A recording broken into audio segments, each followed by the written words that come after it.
this piece here, we now want to start sketching that curve you see there, so that little corner there. So to do that, I want a reference point, so I'm going to create a sketch on that face. Zoom out so we can see the whole square.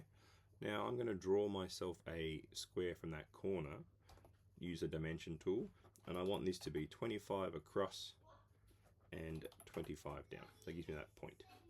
I click on create, I then click on arc from a center point. This will be my center point. I'll go up, then I'm going to come around to that section there and press enter.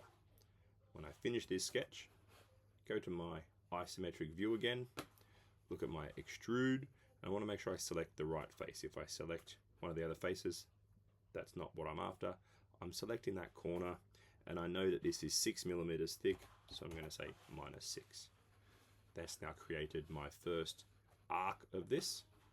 I'm now going to sketch, click on my face, make sure I can see my whole drawing, and I want to look at the offset tool.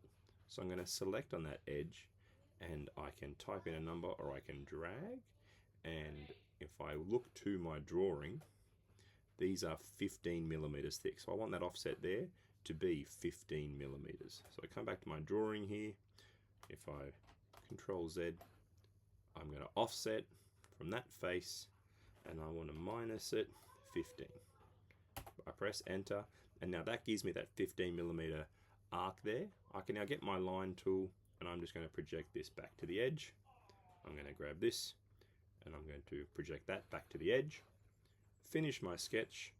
Now when I extrude here, I want to select two parts. So I'm going to select my first one, hold down the shift key, press my second one, and I'm going to say -6. And I've now got that starting point of my project.